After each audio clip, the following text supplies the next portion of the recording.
Hi, everybody. It's Allison from Allykatkreations. How are you? I'm hurting and tired, but in a good way. I'm really excited. I want to thank everybody for checking out my website. And if you haven't, it's okay too. Not everybody's into art. But I added a blog space so you can get a little bit more of like me, even though I tell a lot about myself on this channel. AllyKatzkreations211.com. Go visit. Please like, share, and subscribe if you haven't done so already.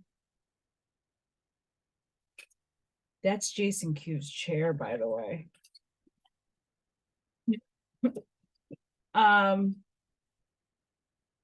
If you get anything from my work, a connect the dot, an epiphany, a mind blown moment, new books to read, new authors to explore, please consider supporting my work. All the links are at the bottom of the description.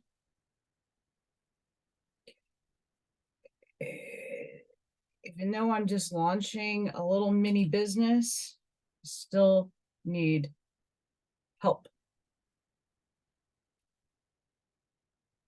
So anything you can contribute, that's great. If not, that's great. I'm here to spread wisdom and knowledge. I'm not here for a pity party. Although before I start this, and we're doing the Message of Aquaria, I had a lot of reflecting as I'm unmolding things and being creative and having to run to the grocery store today. I watched where my Amish mindset started the first video. And I like had tears in my freaking eyes. I saw how emaciated, how unhealthy, and the distress, the anxiety within my being, like I actually felt myself. And that's a year ago.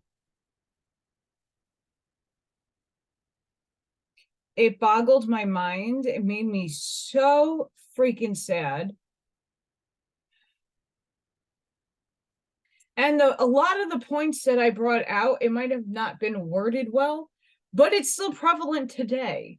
Although I think more people now, a year later, after going through that hell, more people are on the Amish mindset bandwagon, and you can call it what you want. It takes a village, people finding people in their tribe, people just being people and being the golden rule.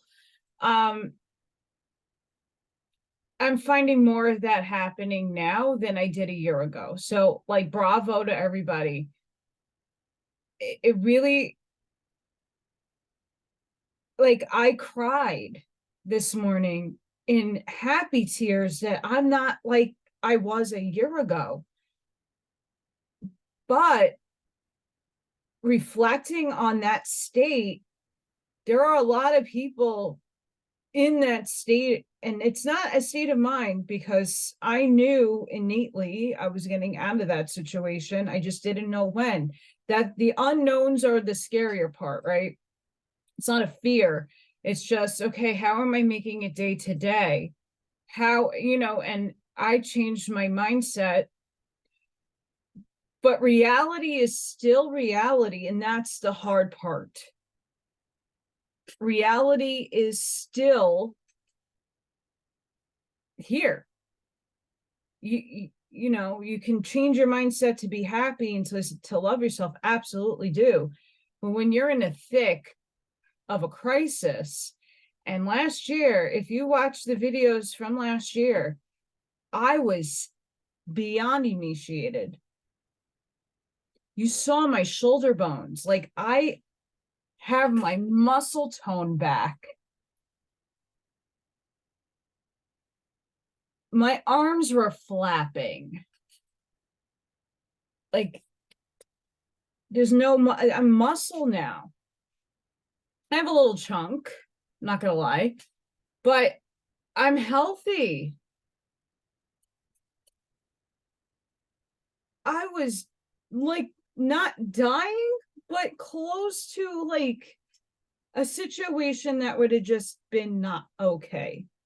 And that shouldn't have never gotten that way, because I was yelling and screaming for help, right? I really was. And for those of you who are in the chats with me, I'm sure some of you remember me doing it. You just didn't know me as a person.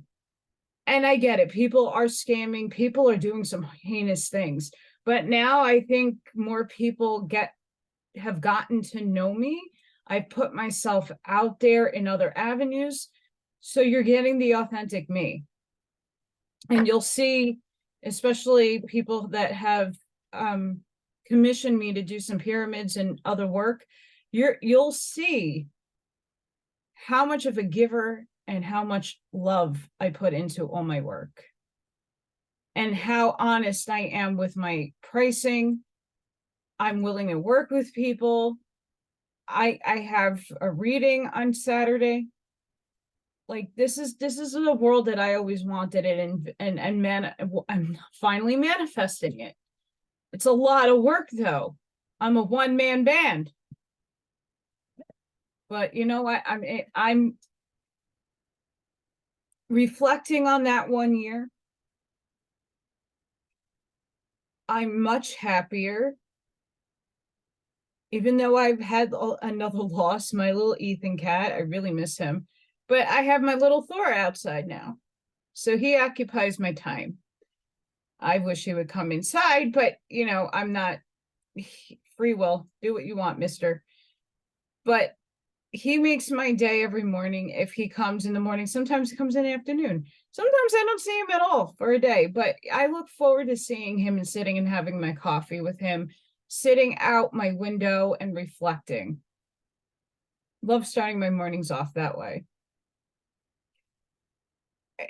If you have photos, if you have things, videos, whatever it is, look at yourself a year ago and reflect back now what you are and how much you matured, how much you evolved, how much your thinking expanded, and give yourself a pat on the back.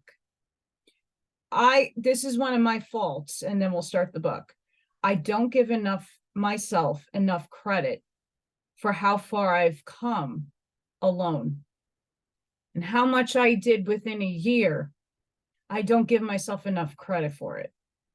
And today, within those tears of remembering and processing all that pain and distress and hunger and just not, I mean, I'm always high-fiving, but in that video particularly, I was so upset because you hear other people talking, you see other people trying to get, and I mentioned products, but where is the help?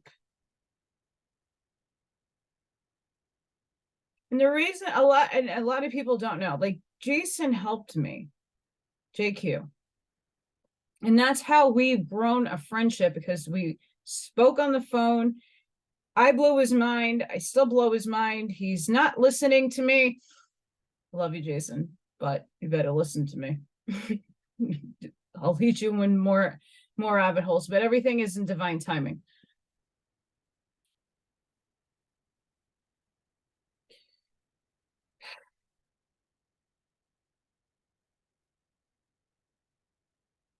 I got help by one influencer. Well, two, if you count Kelly, because she helped me too. Where all the other people out there that I reached out to ignored me. Didn't even, and again, I wasn't asking for money. I was asking for an opportunity for, if they know anybody with a job, if they know someone that has a Rolodex that could help me, because I wasn't getting help from the government. They taxed me and I got nothing. So I was on my own with really nobody to help me except this audience, and which some of you really have. Thank you.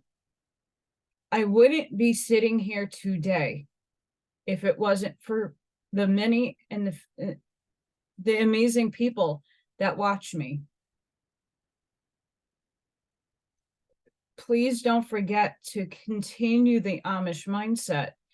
You're helping somebody out like me. I'm small. I don't have this big, massive, giant subscribership like JQ or like Jack. I don't have, my stuff is very niche.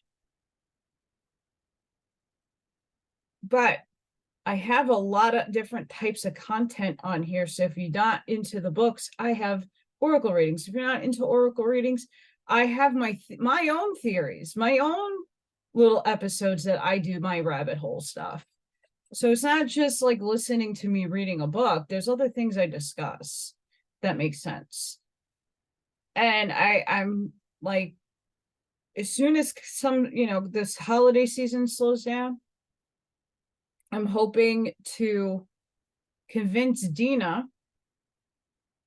to do a show with me. We'll see how that runs. Anywho,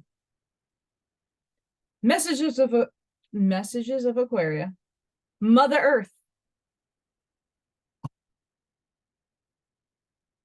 Quote, cursed is the ground for thy sake, and sorrow shalt thou eat of it. In the in the sweat of thy face shalt thou eat bread, and quote Genesis 3:17 through 19. Quote, the root of life was in every drop of the ocean of immortality, and the ocean was radiant light, which was fire and heat and motion. Light is cold flame, and flame is fire, and fire produces heat, which yields water, the water of life and the great mother. End quote. The stanzas of Dizan 3:6 through 9. As the great wheel of time turns in its ever reoccurring cycles, closer and closer do we come to that inner sphere of nature, which might be compared to her laboratory, for there nature is working out, through the transmutation of the atoms of the globe, the mighty secrets hidden in her bosom since the beginning. Here and there among the children of men, there are a few who have sensed the fact that man is indeed the microcosm of the macrocosm, or a little universe within himself, and that there is but one life and one law manifesting in both man and the universe. Hence they are known that man is one with the mighty force, which today are sweeping the world and bringing all flesh to judgment. I'm going to put a tiny pause here. We might be the micro, but you have a universe within yourself, not just spiritually, like you have a soul that occupies this vehicle. But what is occupying inside your vehicle and on your outside? Bacteria, fungus, some nasty other stuff, right? We don't want to think about those little mites that eat your shit. You don't want to think about it, but microscopically, they're there. You don't know, you don't feel it. They're crawling everywhere. Sorry for those who have phobias.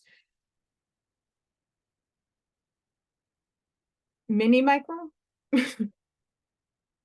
nano micro.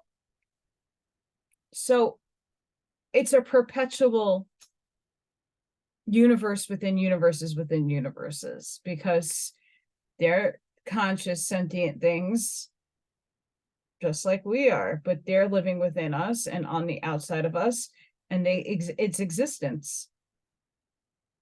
And some of it's good for us and some of it is bad for us. Duality.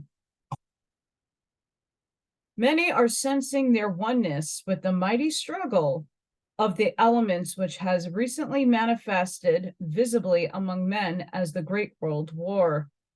Again, note when this was written. One World War. Such also feel that the very earth itself is preparing within her hidden depths for the baptism of cleansing, which is even now taking place in all lands. What the fuck is happening now? It's happening. Even though they cannot explain the exact workings, they feel the mighty cosmic forces moving upon the waters of life, and they almost hold their breath in expectation of that which is to come.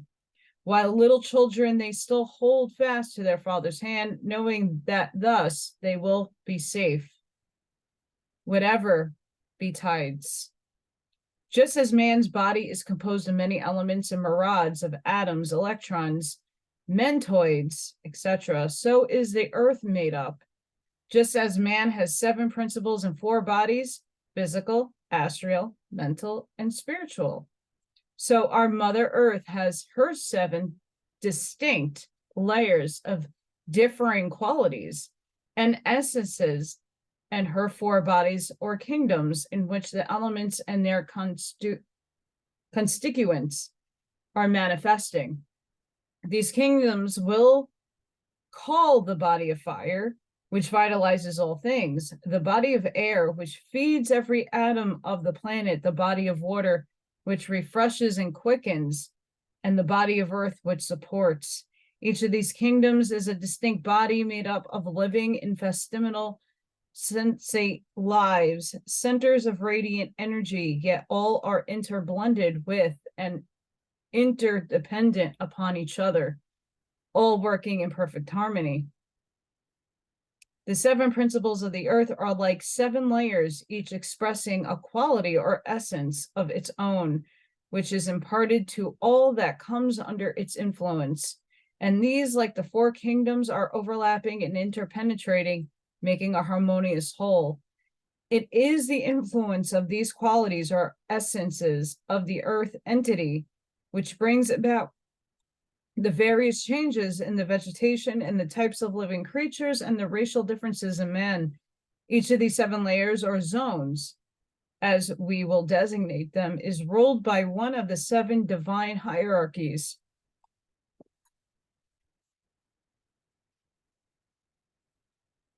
And each zone is marked upon the earth, the crust of earth, if there exists one, as one might outline a country on a map. Hence the difference between the people of one district, also the flora and fauna of their country, and those of another, not only in appearance, but in bodily constitution and modes of thought, is not one merely of education or manner of life, but a fundamental elemental difference brought about by imbibing and inbuilding the elemental forces belonging to the zone of the earth in which they were born and brought up.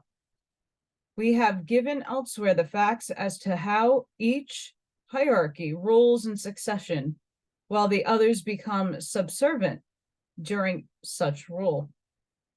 But when the change takes place from the rule of one hierarchy to that of another, it is felt especially throughout its own kingdom, in all the atoms and elementals composing it. Hence, there must necessarily be a great rearrangement and readjustment of all the atoms of the earth, since every atom contains the potencies of each kingdom. Naturally, then, this planetary readjustment reacts upon and is felt throughout the races of mankind, as well as by the lower forms of life. In his unconscious effort to adjust himself to this change, in the essence of his environment, man, with his unusual blindness to all things occult, turns to a purely physical explanation for the causes of the changes and upheavals, even goes to war with his brother man. At all such cosmic and planetary periods, there is a great change in man's way of thinking. Nations and whole races are swept with new ideas, ambitions, and aims in a comparatively brief time, almost like wildfire sweeping a dry prairie. Such periods are easily traced in history by their dominant ideas, as for instance, the Crusades, the Renaissance, the beginning of physical science, the rapid spread of prohibition and of universal suffrage. The causes of these changes in men in his outer life and in his spiritual, mental, astral, and physical bodies can be traced to the changes in the four elemental kingdoms of the earth, of which he is a part and to which he must react. Those of today begin the result of outer pouring of the water of life at the beginning of the present Aquarian age. As we enter into the Aquarian age, the change from the rule of one hierarchy to another is most marked, because both humanity and the earth itself are becoming more sensitive and more responsive to inner conditions. In each sub-cycle, however, the element of this cycle has a predominating influence, subservient only to the hierarchy of the great age of which it is a part. For instance, air, which is the element of Aquarius, has now begun to rule, but it will be subservient and more or less dominated by the water hierarchy until it has passed beyond the overlapping period of the Piscean age. Pause. A lot of people are debating this. I'm not an astrologer, by the way. I like it. I can understand a little bit of it, but it's a lot of studying. I don't really believe we are completely into the Aquarian age. Just like if you read the Law of One, Ra talks about the octave, sub-octave, sub-octave, and octave. I believe we're in the sub-octave. We're not quite in one world and we're not quite in the other just yet. We're in this in-between. I believe we're in that stage. We're in that overlapping stage, ready to jump into the Aquarian age. But I don't think astronomically it has happened completely where we're in it to the win it chicken dinner. I still believe that the Piscean age is still, we're in the middle and we're bouncing back and forth, like we are in third density to fourth density.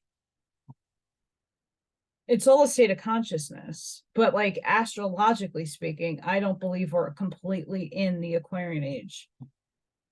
I believe we started it. I don't believe it's still having the Piscean influence. During its cycle, approximately 2,160 years, not counting the centuries of overlapping, there will be planted in the plant and in man the seed of that which will be fully perfected when, at the end of the 7 sub-race of the 5th, the 6th great race begins its reign. Aquarius being an airy sign, the atoms of the Earth's surface must be readjusted so that the air can influence and rule it. This means that there must be a great stirring up and etherealization of all its atoms into a higher and finer state. We're seeing this now. Each element must enter into greater quantity and pure quality, into everything that the hosts of air shall rule. To this end, the zone or layer belonging to the element must come closer to the surface, and the little elementals called sifts come into closer rapport with man, both to learn from him and also to help him and teach him the mystical lore of their kingdom. This will be increasingly evidenced as we enter more completely into the Aquarian period. The coming changes will affect all men's bodies. His spiritual concepts will be higher, broader. His mentality will be uplifted, more explained, and more capable of expressing the outgoing breath of the spirit or air in its highest mystical aspect, and he will be able to grasp more subtle ideas and express them more fully. His astral powers will have a great and wonderful unfoldment, and his ability to use and live in the air in many now under dream of ways in addition to aviation will be derived and brought down from those realms where the ideas and perfected inventions await his ability to reach up and grasp them. His physical body will become less dense, more buoyant and sensitive and beautiful. Pause. They wrote this at the First World War. And now we're just mimicking Albert Pike's letter to Giuseppe Mazzini, August 15th, 1871, outlining all three world wars. Here we are, the mockery. And as this is happening, look what's happening to us. And it really is happening to us. Like I said in the beginning of this video, not that I have it, everybody's always expanding. And some people are stalemate, but they're still expanding. They're just not aware of it. Most of us are expanding our consciousness. We are understanding more of ourselves. We are loving ourselves. We are feeling more worthy to step into our power, to have that empowerment, to know what your soul is, to know that you are divine, to stand up to tyranny.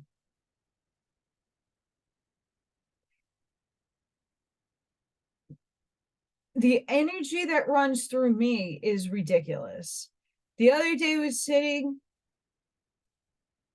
and the lights are flickering. That's my energy playing off the energy circuits in my house. It's not, as much as people would say, oh, you have ghosts. They're all around me all the time. But many people who don't have abilities are starting to see and notice things that they think they're batshit crazy. Please don't.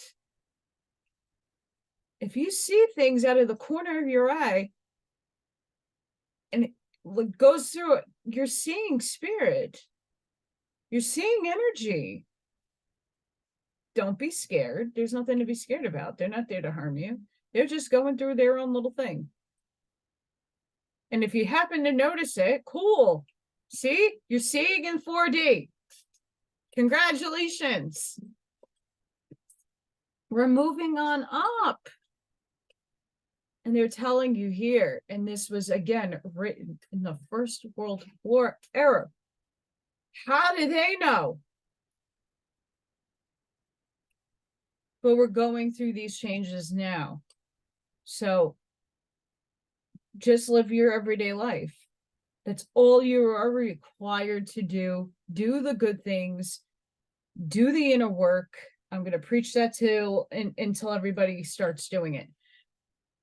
Do the inner work. You have to start somewhere. It's painful. It's not fun. Today, I had a big reflection day.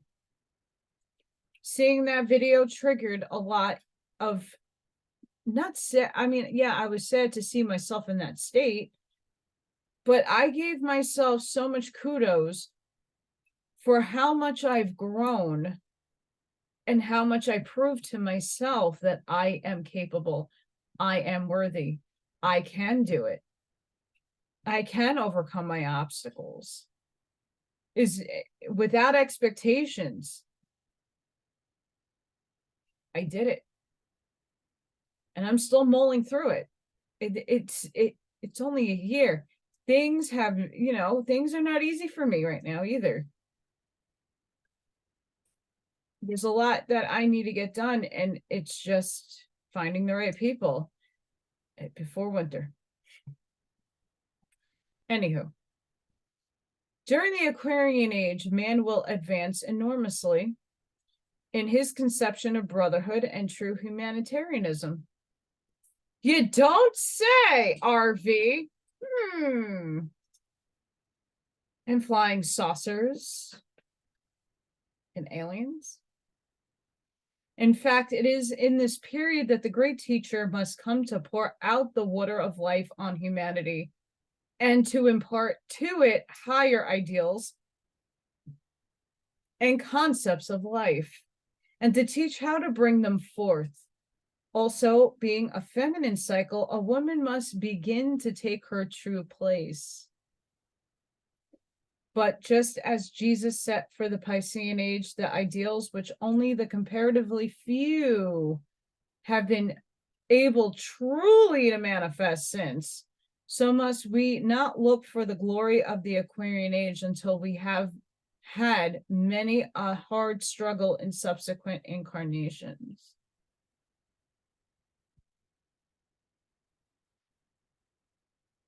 And many of us have one of our hardest lives to live as the last one.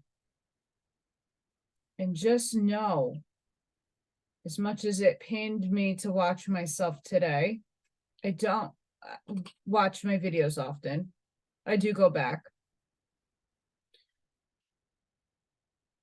Many of us, and I'm talking to the people who are struggling now or have struggled in the past or is struggling, right? Period. We wrote the hardest lessons to learn in this life. Your conscious being now. Some people have the rest period because they have done a lot of that work in other lives.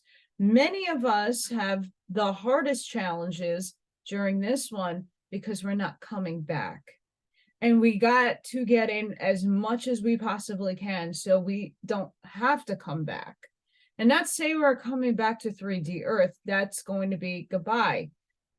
We're moving on up, but we don't have to have the same experiences in other avatars and other planets, whether it be positive or negative, it doesn't matter. You're not repeating. You're moving on up, you're graduating. In whatever polarity you choose, that's your choice. So as much as it is in the suck, whatever your situation is, I'm still in a suck situation. Not stuck, suck. We got to internalize and understand that we are doing the best that we can, and you just have to keep pushing forward each day. I live in the now. I don't, yeah, you think about the future, but I really barely now look in the past. And if I do look in the past, I have to give myself credit for how far I've come and the things that I overcame. And now I can teach and help other people through that experience I had. Lessons to learn so that we can help others. Science tells us that the center of the earth, there's a problem in that statement right there. Oh, science tells us that the center of the earth is probably fiery and molten. This is a shrewd deduction, which to a certain extent is in harmony with the esoteric or secret teachings. We should note here that these teachings are secret in the same sense that the repetitively proved problems of higher mathematics and much other scientific knowledge are secret to a schoolboy, namely, not because they are hidden from the child, but because he is incapable of either grasping or wisely using the information they convey. Or the negative polarity doesn't want to tell you. It would not only be useless to explain them, but were he confronted with the and compelled to solve such problems, he could lisp his multiplication table in his brain would be stuff filled. It's not stifled, stuffled. Such teachings are a part of the statistics of the Great White Lodge, which has kept records not only of the races of man, but of the cosmic events and planetary changes since the manifestation of the system and the creation of this planet. These records are kept on base similar to that by which the Geological Society keeps a record of the physical changes through the Earth passes. as shown in its rock strata erosions. The great difference is that the Lodge of Masters have always representatives who are personally lived in and studied and recorded all the conditions of past age. Jason Q. Even as they do today, it is from such records, therefore, that we learn the fire, the element last understood and least controlled by man, that lies deepest in the earth's crust. Also, that as each new race and subrace is born and a new hierarchy rules, the element of that hierarchy comes closer to the surface and manifests more definitely to man. While the scientists have drawn the reasonable deduction from the estimated pressure and the steady increase of temperature, which has been observed as far as man has penetrated into the earth's crust, that the center of the earth is reached, all solids must not merely molten, but volatile or gaseous.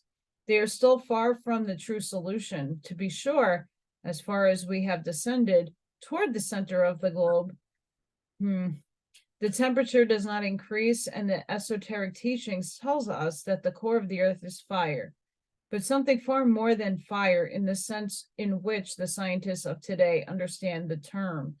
They would probably call it force or radiant energy, although in reality, it is spiritual fire or divine energy.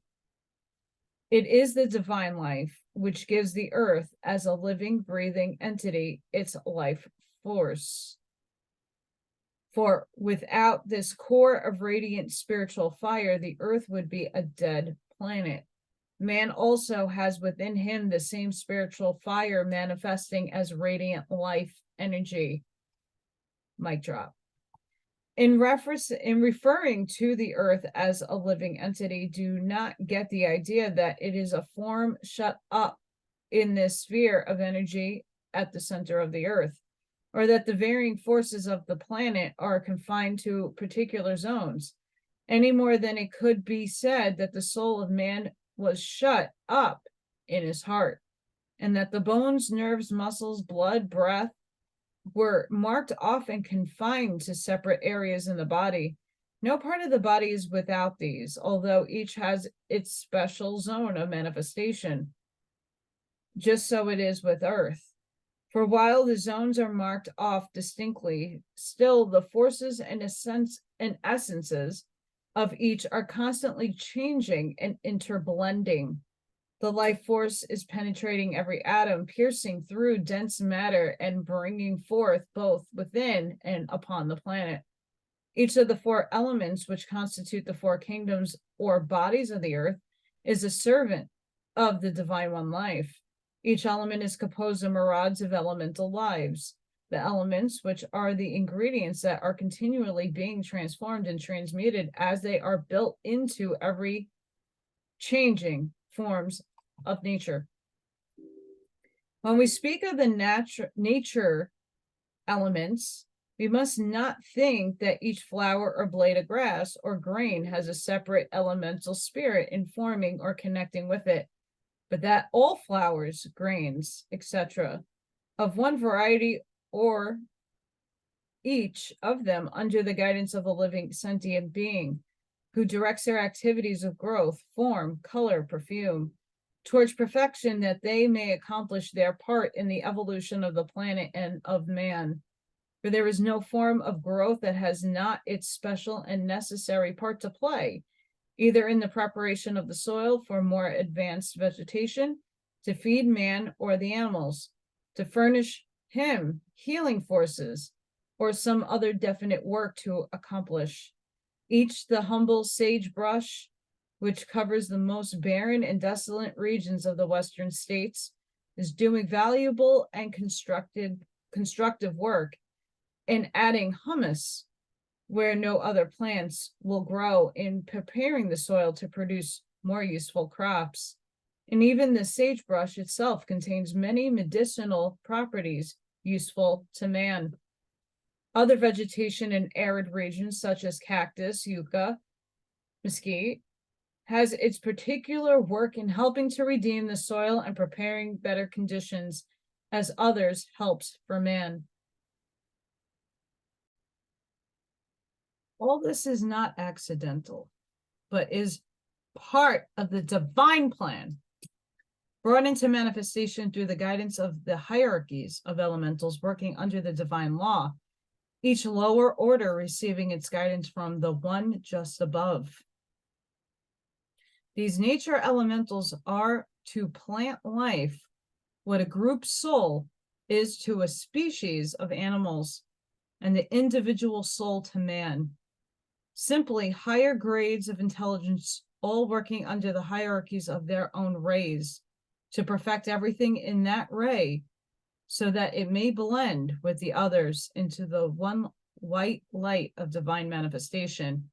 In a similar way, the particles of the food we eat, which are made up of infinitesimal living forces, are taken into our stomachs and transformed into bone, muscle, brain energy. It is the activity of the process of transmutation that produces heat, both in the body of man and in the body of the plant. Light is cold flame, and flame is fire, and fire produces heat. When it meets resistance, the stanzas of Daisen tells us, hence it is the resistance which the dense matter of the earth's crust offers to the passage of the central spiritual fire that produces the heat discovered by those who have penetrated deeply into the earth. Only as yet man has pierced but the outer layers of the earth's crust. As one race draws to a close and a new race begins its reincarnated life cycle, it is necessary that new conditions obtain in the earth, that the forces be liberated, new energies brought to man's attention, and this is correspondingly true, although in a lesser degree, as each subrace is ushered in, for at least the advanced ones of the race or subrace. Those who work for humanity consist in preparing for the new age as teachers, inventors, scientists, poets, artists, reformers, must reincarnate under conditions of which they can not only live, but can utilize the newfound energies and prepare for the great influx of the new race or subrace. It is therefore the forerunners, leaders, and teachers of the new age who incarnate first, that they may educate the mothers of the new humanity. Throughout the past cycle of Piscean age, the great mother principal, Rachel, has been weeping for her spiritual children and would not be comforted, for they were not incarnated. But the coming leaders and teachers will prepare conditions of peace, harmony, love, and purity, in which the more spiritual and sensitive souls can incarnate. For without these great teachers and helpers, it would be almost impossible for the masses of mankind to reach the development required to usher in the new age. Pause.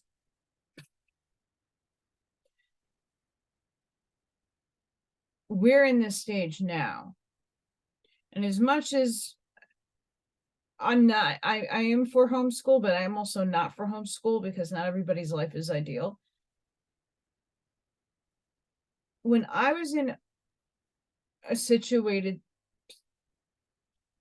state that had very not okay ideals, I was the opposing energy force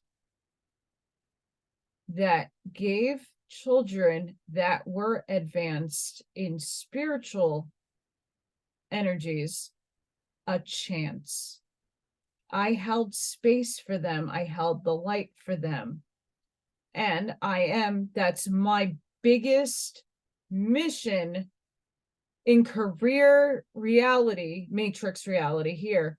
That's my biggest mission, is the children. To guide them spiritually, to hold the light for them to come and have spiritual talks. Because not every parent is spiritual. Not every parent is able to have the abilities that some of us do. That's one of my missions, and it's a very big responsibility. is to usher in these children and to give them the right space. And even if it's in the old system, doesn't matter. I'm holding that space and that light for them, for when they are ready, they will evolve. And we need more of us infiltrating these places and systems. And it doesn't need to be just education, it's in everything. We need to hold the line. We're here. We're in between worlds. We're in between. We're in both densities. We're bouncing like a ping pong ball. You get to make the conscious choice. We are the leaders, even if you don't see yourself as one. We are the teachers. You getting the knowledge, you sharing what you know to be true for you, your perception is seeding other people. You're seeding, okay? It might not blossom this season. It's okay. It will eventually come up out of that ground and see the light of day. And when that person has that epiphany, they'll come back to you and thank you. Or maybe not say anything at all, but you know you got to them. That's a good feeling inside. We're here. And this is what we need to focus on. Our own evolution and the children that are here now growing up in a very ugly, very hard to grasp world. Think about your awakening spiritually. Think about you growing up and things were just, they weren't easy, but compare it to a child now. A child, 18 and under, growing up with what we all as adults had a hard time going through. Now think of the children. There's a lot of damage done. Kids bounce back quicker than adults. I can say that for a fact. Not every, I'm generalizing. There's always, of course, situationals, but we're here.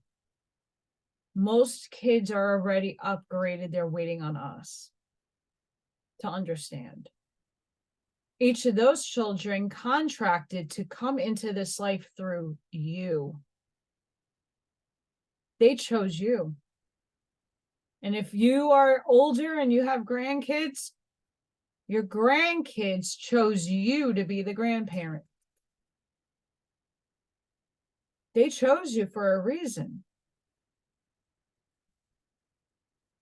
So no matter if they're asleep, they're awake, they're consciously expanding, or everybody is. Just some people are not aware that they are. A lot of people, even if they're sleeping, they're still expanding. You can't stop physics, the laws of the universe from happening, right? You can't stop that process. Those who cannot withstand the frequency and the vibration moving up, those are the people that are passing away. It doesn't matter if they or not. A lot of people have that confused. And yeah, that is a contributing factor. That is a very huge soul contract for a lot of people, but not all people. A lot of people are taking their exit now and in the next couple of years because their body cannot hold the photons, the plasma energy that is coming through the air and the ether. They can't handle it. Their bodies cannot handle it. So they physically, their avatar passes away. And guess what? Don't worry. They will meet you in the ascension if they're meant to. And for most people, that will happen.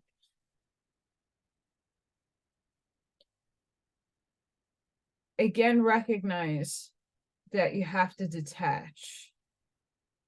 and it's hard. Mark Atwood talks about this. You have to detach. Doesn't mean you don't love your kids or your animals or yourself. Give as much love as you can, but understand you're just a particle of energy. You're a radiant light body. You can see and hear and feel them again. It might feel decades, and time is really wonky in the human body, but you'll be reunited again.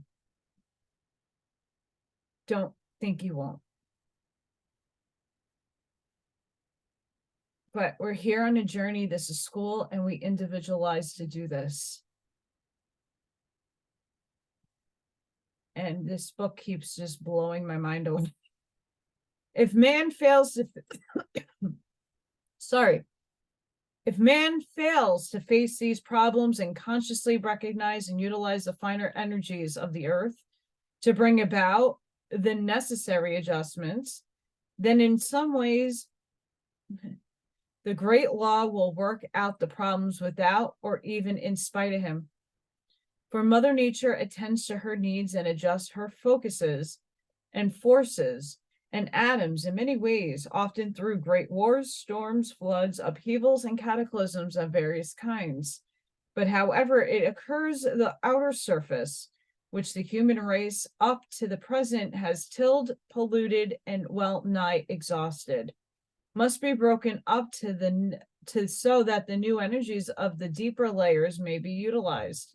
The small amount of life force which the constant interchange of the spiritual fire sweeping through the outer crust leaves behind is largely used up or perverted, so that the soil constantly requires artificial fertilization. At a certain depth, there is a hard crust, which is ordinarily cultivation, is seldom disturbed or broken up because no plow goes deep enough. And necessity of artificial fertilization must the sooner be resorted to. Artificial fertilization is but an expedient by which life force is gathered from other sources and added to the exhausted soil, much as a sick man must add to his vitality by taking tonics. As with man, so with the earth.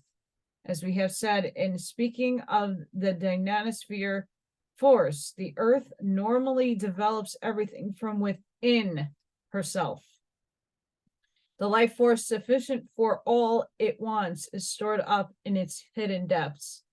The sick man must break through the crusts of old habits of life and thought and correlate with the deeper currents of the one life and let them flow through his unimpeded.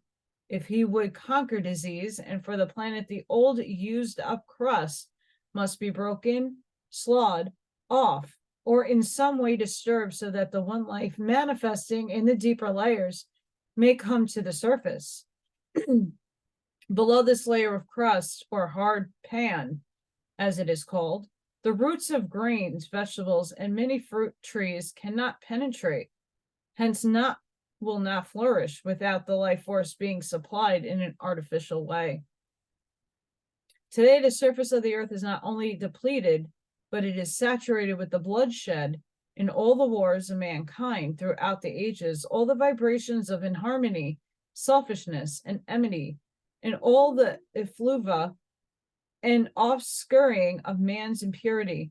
This pollution has gone on until the whole crust of the earth is impregnated with disease and death, even when modern man has never trod, so that the planet as a whole is nauseated with it. Hence, the soil is today unfit to bring forth the higher types of food that will be required by coming more sensitive souls who will constitute the new subrace. The forerunners of this subrace must therefore begin to teach mankind how to overcome all these adverse conditions. For in eating the vegetables and fruits grown on earth, at present man is imbibing the effluvia he casts off in the past, and also the result of his wrong thinking, which have polluted the earth. The small amount of life force the foods now contain and the prevalence of disease both in the plants and in man, of course, a part of the karma man must reap, for it is a part of the curse of the ground which he must redeem. Truth. I'm still looking for those shamanic nations people to help me clear energetically the land here. There are grid workers. There are people who clear land and clear space. And we need more of you guys out there stepping into your empowerment. I can't wait. And again, it's a lot of bigger spots. You just can't do it by yourself. You need a huge bowl of frequency to undo all the inharmony, the wars from millennia back. Hopefully I can get that done soon. No, I need a dehumidifier. I had to put my heat on. It's dropping low. Not low where I can't layer, but my epoxy doesn't dry right if I don't have the heat on. It's going to be such a bill. Today, the surface of the earth is not only depleted, but it is saturated with the bloodshed of all wars of mankind throughout the ages, all the vibrations of inharmony, selfishness. It's true. I don't like it. But it's something to really think about, especially those of you who feel like there's entities walking around or you see things. And even if you don't, when I got onto this property, I blessed my house. I went out into my yard and in my front yard and to the trees, and I gave it my energy and I thanked it and I asked it to protect me. I then did a whole saging, salting, and I always give thanks to the land, and I ask whatever was here that's probably buried or that have passed on my land to protect me if it wishes. And thank you. I appreciate you. And I try to move on back to source, whatever is not of a good feel. Something to note and that you should do if you feel those things are in and around your property or land, because your land, I think all land, honestly, all land is hallowed ground. If you think about all the Native Americans, whether they died in war or naturally, all the people who came from the east all the way out to the west, there has to be bodies buried under your property. There has to be. There is no ways about it, right? I don't care if they can't find you. You put the sonic thing down on the ground. Just think about it. Pay tribute to your land. When the foundations of the earth was laid, preparation was made for the sustenance of all the 7 great races and their 7 sub-races, nations, and tribes, including the greater needs of its latter and more sensitive races and sub-races. Underneath the seemingly impenetrable outer layers of the crust are stored up, waiting for the advanced races are the demerits of nutrition and life force, which those races will require to nourish their finer bodies and enable them to live under the new conditions in which they will find themselves. For the spiritual fire is traversing the various zones and layers, leaves behind in each the proper potencies belonging to the proper zone. One of the effects of the World War is the breaking up of the crust by shot, shell, and mine explosion. so that the air elementals of the deeper zones and layers so long imprisoned are being set free, while those of the surface air are able to penetrate more deeply and mingle with the soil and thus help to purify it and prepare for the next step. St. Paul tells us that, quote, we know that the whole creation groaneth and travaileth in pain together until now, end quote. All the entities of the grades of consciousness in Mother Earth are laboring together mightily to complete the purification, evolution, and perfection of the globe, and must work until the spirit of the cosmic Christ is born in mankind as a whole, and man takes his place as the Lord of creation, or the husbandman of the Lord God on earth. Already man is learning a new lesson, for the great fertility of the land devastated by the war is attracting the attention of scientists. No longer do they claim that the increased fertility is due merely to the saturation of the soil with blood, although that is a factor. The effect of the upheaval is also being considered. But another phase of this problem is already causing alarm. From the blood-stained fields of battle, myriads of insect pests, plant diseases, and blights have recently arisen, such as the mysterious chestnut blight that swept through the world some few years ago, entailing great labor to combat and doing much to counteract the increased fertility of the soil.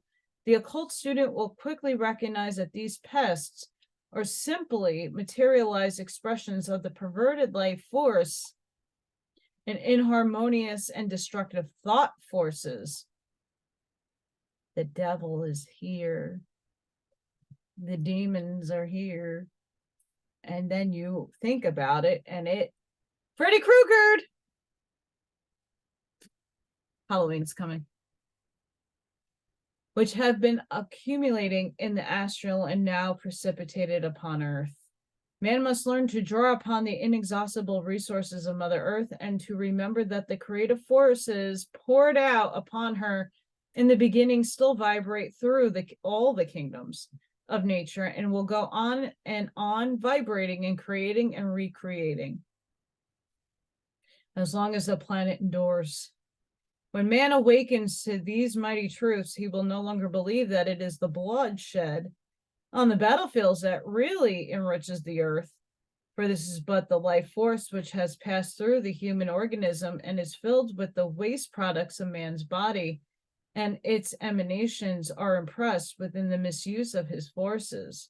Man himself has continually to renew and purify the life stream in his body if he would retain his health. The land is therefore enriched less by the blood poured out upon it than by the release of life forces stored up in the deeper layers of the zones of Mother Earth.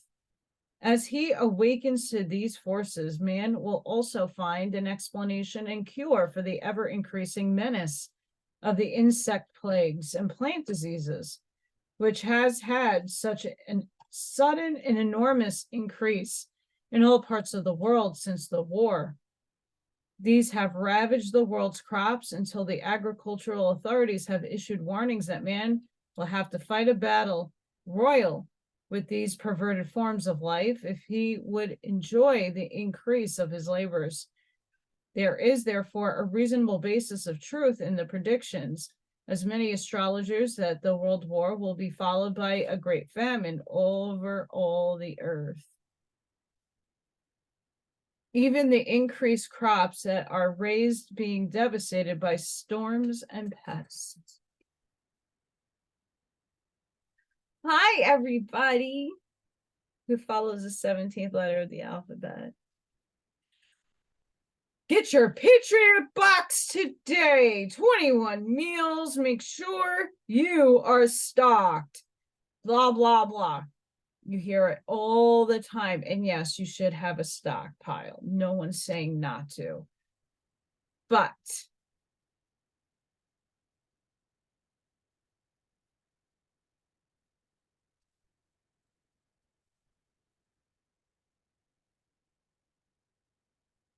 World War III, it's a movie, remember. World War III in a theater near you right now. Food shortages.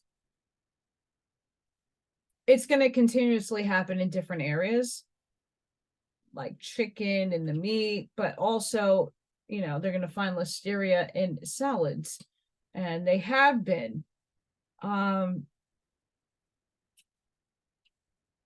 Shady shit, and we're seeing it now. But I will say this. Do not sit in fear. Because when you eat, you bless your food to the best of your vibrational status. Whatever you put out in blessing,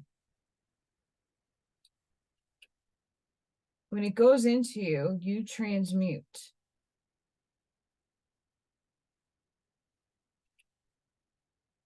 Eat what you can, because I'm going to tell you now, everybody's gives the best advice, and I really do. I really mean this. People give really good advice about the herbs and the supplements that you should be taking.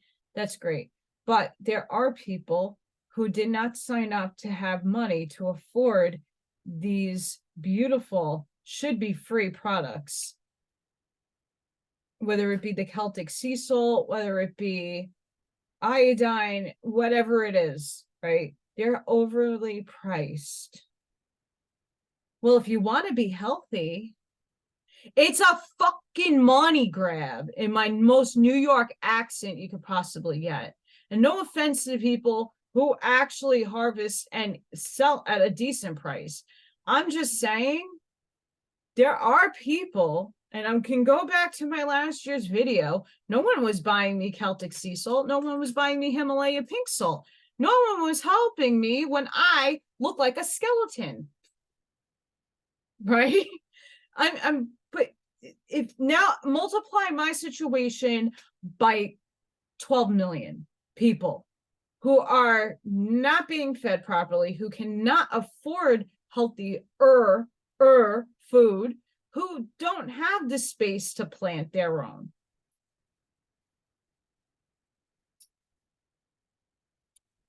If we stop criticizing each other and just bless our food and thank it, and thank the animal, if you eat meat, thank the animal spirit for giving you their meat so you can sustain. Bless your food. I get frustrated because there's so many well-meaning people, but you gotta look at a bigger picture, because your reality is your little bubble and around you, and you only see what you perceive. So if you're only around specific areas and you're not seeing the totality of it all, it is hard to see. I have lived in, I've seen the homeless people every morning. I've seen and I've worked in schools where kids were in shelters and were stealing food from the cafeteria that was disgusting in the first place, but they didn't care. They were freaking hungry, right? They didn't get to choose. We can go to the store and buy what we want within reason, right? But there's a lot of people who cannot do that. So as much as we want to, we just keep that in mind. And if you have a little Amish mindset, if you have extra of something, or you make it, and you know that someone can't afford financially and they could possibly use it, offer it to them. See if they would accept it, if you're willing to give it up. That's Amish mindset. That's what irks me. I didn't get any free products that could have helped me at the time. I wasn't looking for that stuff, but talking about the land is, find it very important that we stop judging each other by our choices and what we consume. We all have different chemistry.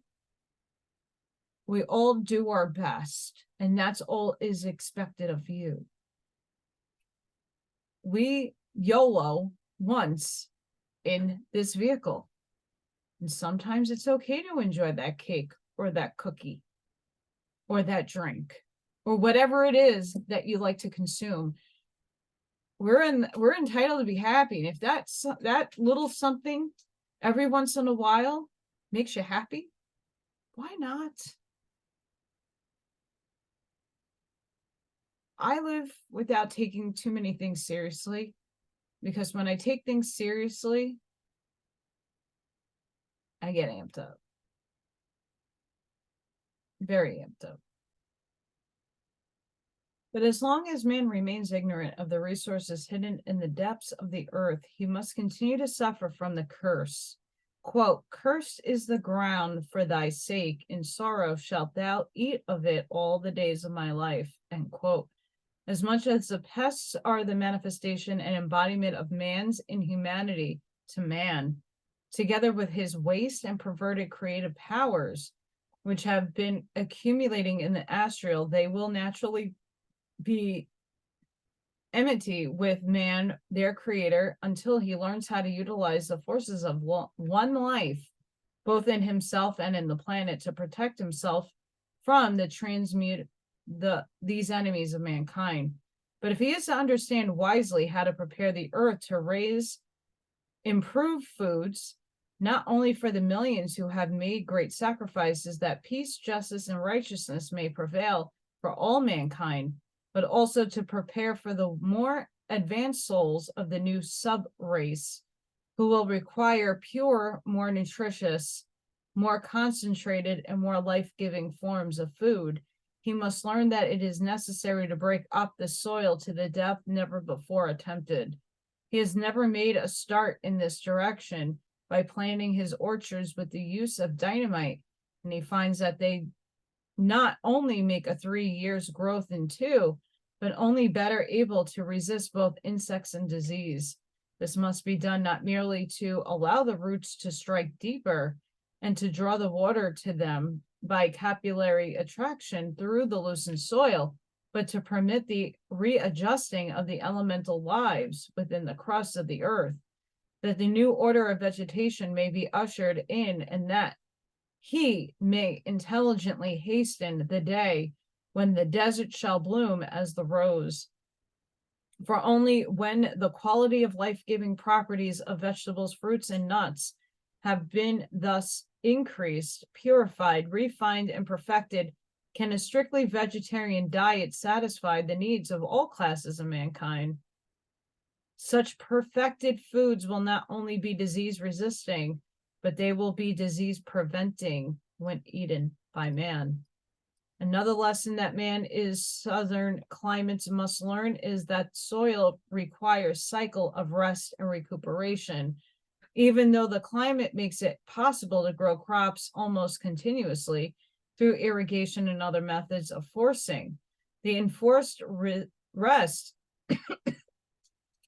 until by winter in the northern climates allows the life forces to collect and concentrate for expression during the short summer season.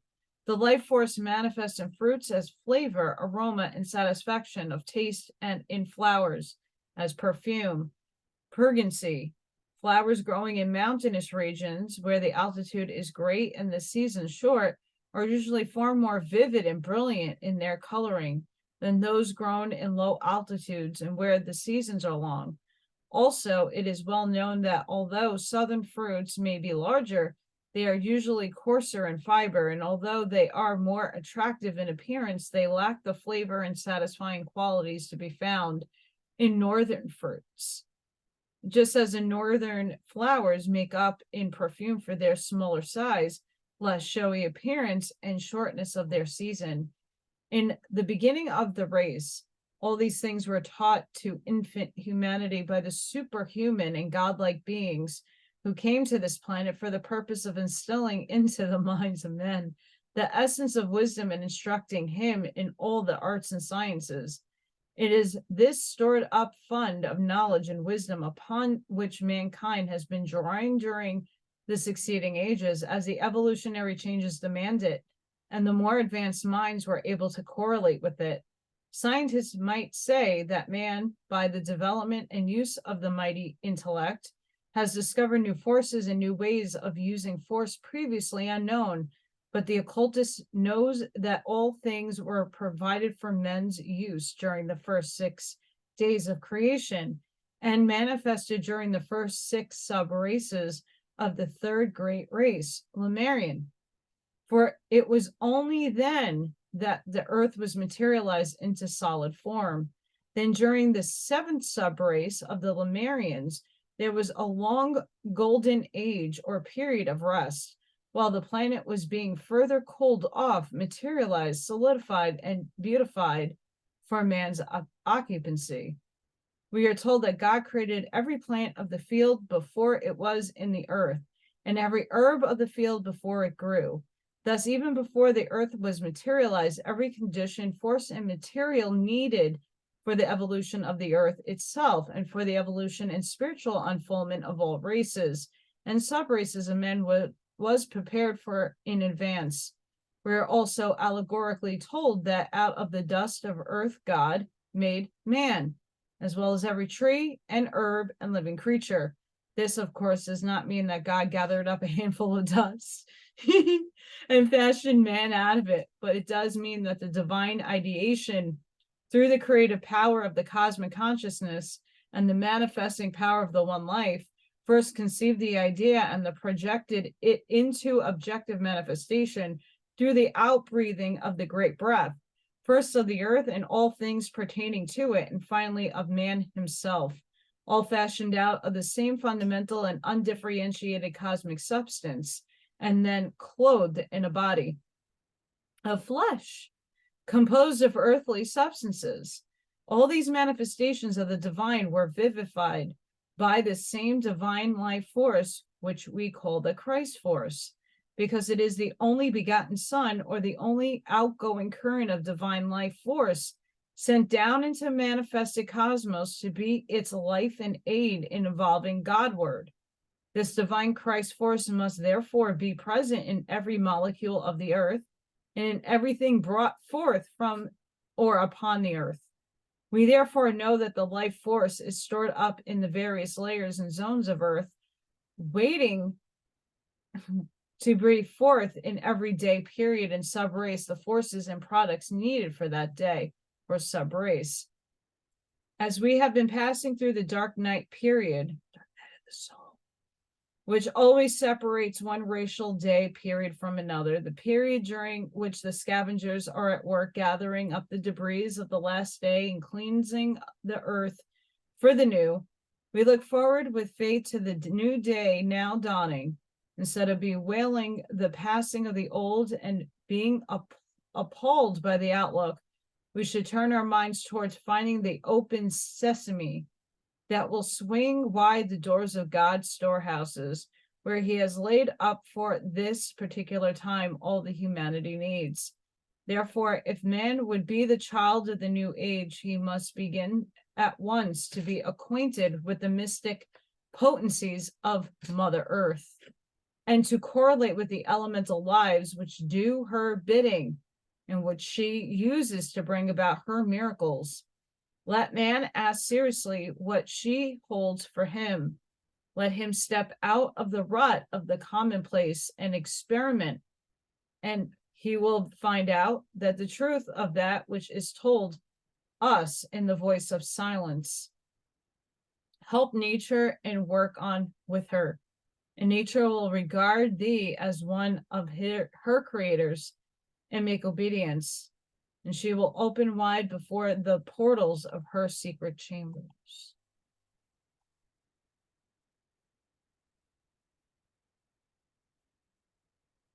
Next time we'll go into the four winds. I had to do a Corey because she does it really awesome. So guys, I hope you enjoyed that section. I damn sure did, and I know that it's so important right now. Again,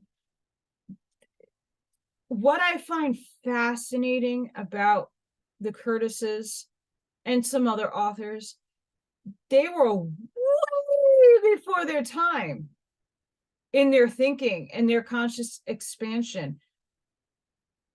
But a lot of the spiritual community, and that drips into the political community, we're getting there. People are gardening again. People are finding new ways. Electroculture. I mean, it's been done for millions of years with different materials, but people are coming back to the roots of what they remember in other lives. What are other things that you're doing to usher in this age? Again, I believe we're in this middle way period. So there's a lot of expansion and there's a lot of learning that we need to do in order to perfect these things. And it doesn't take a day and it won't take a year. It'll take a few years. But we got many of the people that I know have grandchildren. You're here. Your purpose now is to start with what you have and expand on it in whatever field you're in. It doesn't hurt to write your expertise and leave a book or write notes. Leave it for your grandchildren. This is how a lot of things get passed down in family lines. You have an ability and a skill. And sometimes you're in a state where you can't teach hands-on because your hands don't work or whatever the case. Write it down. Put it in a book. Put it in a journal. Make it pretty. There's a lot of ways of doing things, right? There's no one way to make artwork, right? There's no one way to fix a car. Yes, all cars come with almost same components, but each make and model have different nuances, right? Some people might start with one section, when another person might start with another. You have your unique way that you do things. If you want to impart wisdom on the new generation, the new kids cropping up right now, write it down and give that as a keepsake. When they get older, be that gift to them. There are a lot of people who make teas and tinctures and forage for the soil. Well, you know what? Kids nowadays, it's not easy to identify plants. A lot of them are manipulated genetically. So write down what you know about the plants and what they need to be looking at. Because I can tell you what, it looks like I have poison hemlock in my backyard, but it might be, it's not lace, whatever it's called. And there's another thing that looks like poison hemlock that you can eat, but right?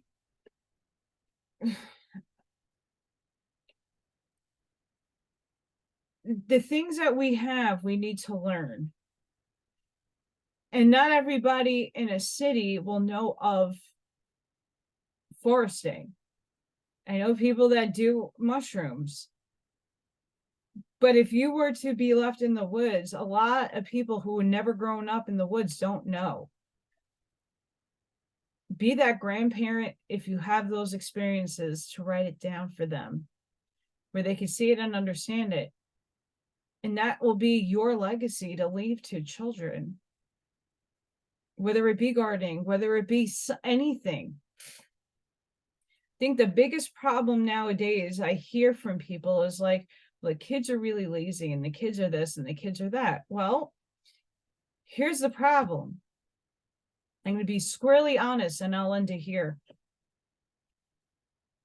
When I apply for a job, they ask if you're experienced. Now, what does a 15-year-old kid or somebody who's switching fields have any experience in the field that they're interested in? Zero. There is not many mentors out there or people willing to freely mentor other people. They expect you to know what you're doing. And not all the time it doesn't matter what age you are. You're not going to know it all, and you shouldn't know it all. You should have somebody who's an expert or close to that who can impart their wisdom. And you learn as you move, as you go and do. You know, a lot of people that I know in the industries, whether it's plumbing, and if the kid doesn't know a screwdriver, a Phillips head, they don't know the types of saws. Grab me the sawzall, and they grab you something else, right? A circular saw.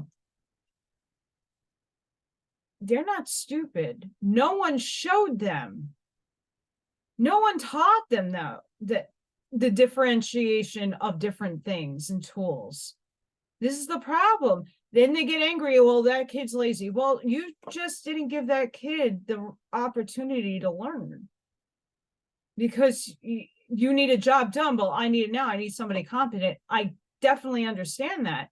But it's not the child's fault for not having exposure to tools.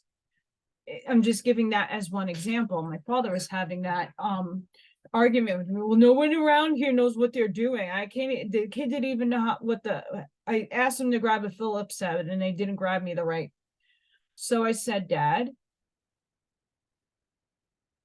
so you show him what tool you need. Explain it to him. I need, it has a, either 4 or it's flat. There's two, there's a million different types of adjustings, but explain. It's not the kid's fault. They're not stupid. They were never shown. And this is what everybody's assuming kids know, because they're always on the computer, that they should know everything, right? They watch all these YouTube videos. They don't know because they were never shown and physically taught.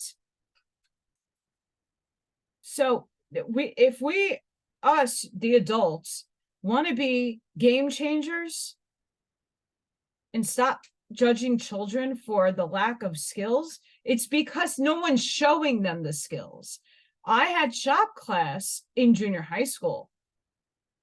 They don't have these things. I don't know. I mean, unless you go to a specialized high school. But nowadays, kids are not going and learning the different things you can do in the world. I had home economics. We had to cook. I had a cooking class. All in junior high school, by the way. I had typing. I made a book. I made a clock. I made a lot of things. They don't have this anymore. And I'm an 80s baby. Kids today are not going hands-on unless you take your kid out to whatever you do and say, hey, can you hand me a wrench? Hey, can you hand me a plier? Hey, I need that type of hammer. If you don't show them and teach them, they're not going to know. So we can do better as humanity in teaching life skills to children, so that when they grow up, they're not helpless like this generation moving up right now, that all they are is, oh, I know how to get onto TikTok, I know how to do this for you. And that's great. Technology is amazing, but do you know how to fix a leaky pipe? Do you know how to build furniture? Do you know how to put things together? Do you know how to fix cement? Whatever the case is, do you know how to be self-sufficient? And most children nowadays do not. So with that, let's hand off the new age to a generation that was perverted and had a lot of their childhood stolen from them, because they have been placed in a situation that is not safe or healthy for them. And what really can we do? Impart our knowledge, make it fun, make it interesting, and give those things to those kids That's the most important thing. Everybody's like, oh, I have all these grandchildren. Impart your wisdom on them. If they're too young, write in a journal. Just do something.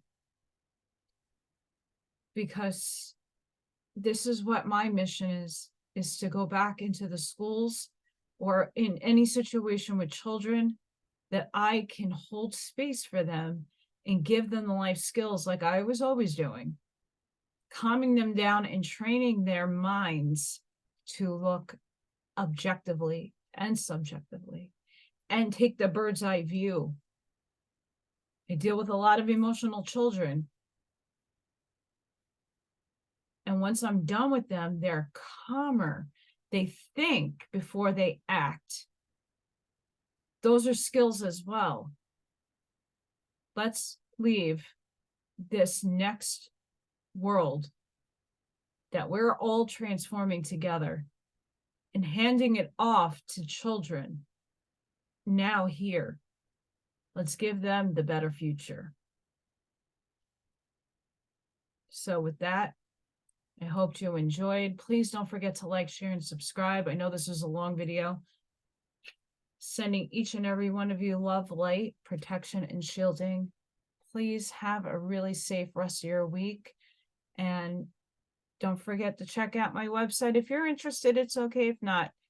But you get a little bit more of a taste of what I do outside of this. So hope you all have a great week, and I'll see you on the next one. Bye, guys.